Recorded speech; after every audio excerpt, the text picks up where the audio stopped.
Vamos al grano. Lo que vamos a explicar ahora es la vía clásica del complemento, ¿sí?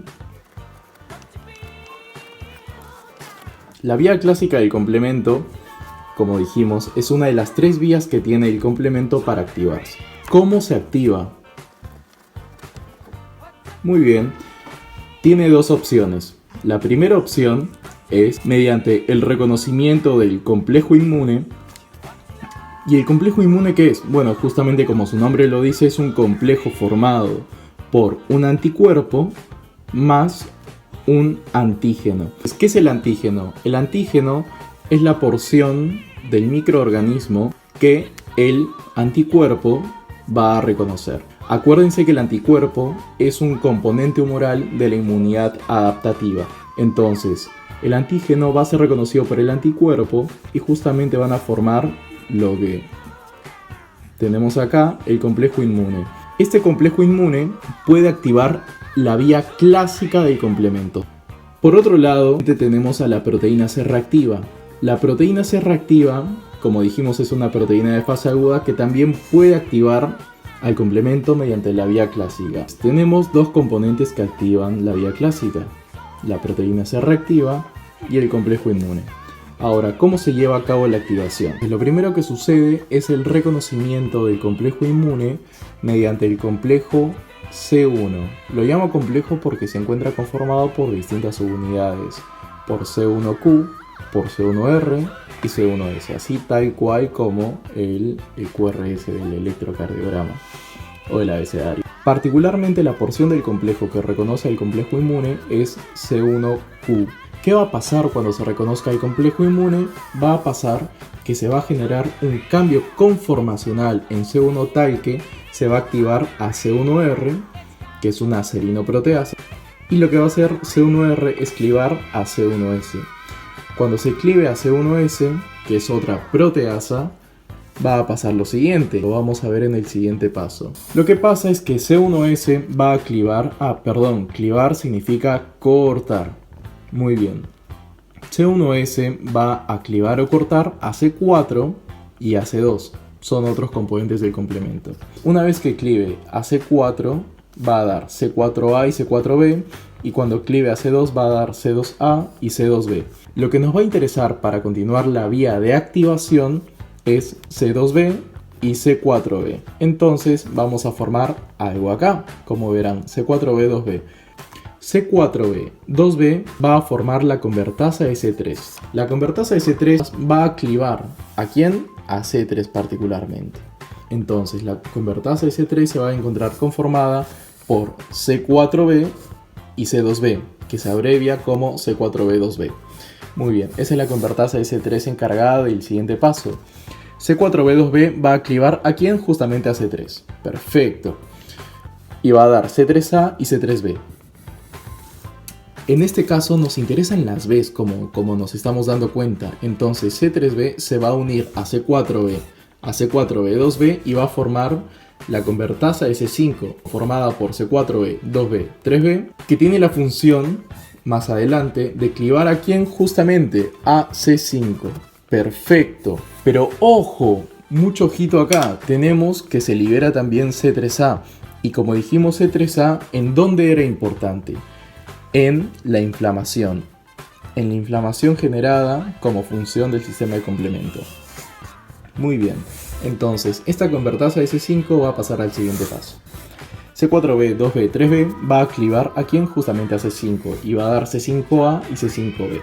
Tenemos que se liberan dos moléculas y ahora cada una tiene una función distinta. C5B, ¿se acuerdan qué formaba? Formaba el complejo de ataque de membrana, ¿sí? C5B, C6, C7, C8 y C9. Perfecto.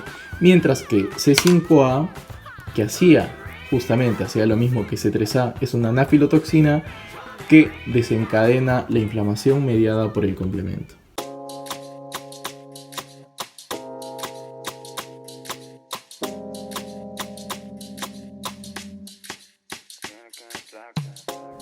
Bueno, bien, entonces, siguiendo con las vías de activación, Piero ya explicó la vía clásica, ahora tenemos la vía alterna. que es la que actúa más rápido porque yo no necesito la previa formación de anticuerpos como acá, y porque actúa directamente, ni bien ingresa a un microorganismo, lo que hace es el C3b, bien, reconoce a este microorganismo y lo marca a función de etiqueta, la opsonización. Entonces ustedes se pueden preguntar de dónde viene C3b. C3b puede venir de la vía clásica previamente activada, o puede venir de que en realidad nosotros tenemos bajas concentraciones de C3b circulando, pero en forma inactiva, y que cuando ingresa un microorganismo a nuestro cuerpo, C3b lo detecta, se activa y se une haciéndole esta etiqueta. Entonces, todo microorganismo unido a C3b, es decir, marcado, va a generar la unión del factor B. Entonces, acá tenemos dos cosas unidas, C3b con factor B. Entonces, acá viene el factor D, que funciona como una tijera o como un sistema de clivado, que va a clivar el factor B en dos cosas, en BB y en BA. El BA se va, no lo usamos.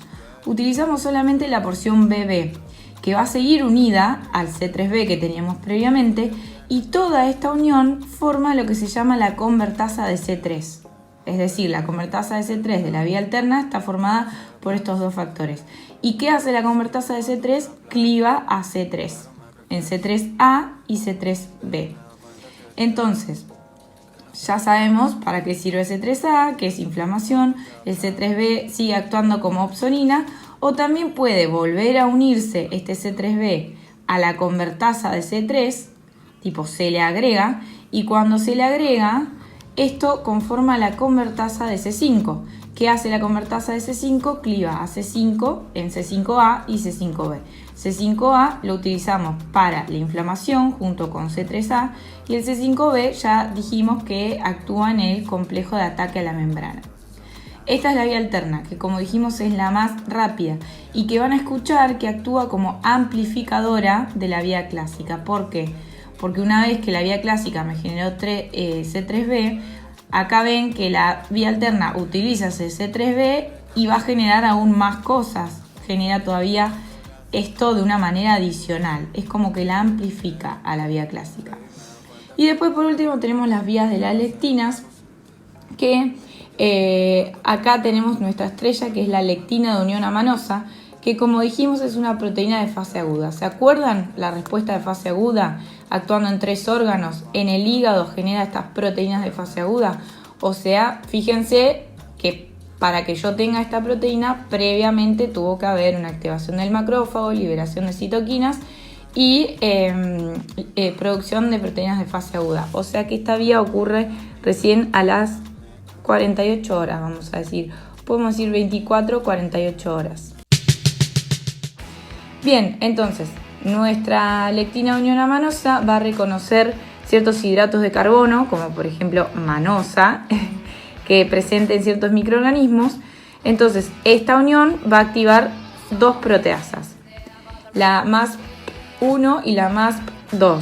Entonces, la MASP2 lo que va a hacer es cortar a C4 y a C2 en C4A, C4B, C2A, C2B, y va a formar entonces esta convertasa de C3 que si ustedes ven se forma igual a la convertasa de C3 de la vía clásica que explicó Piero. Y bueno, esto continúa igual que la vía clásica.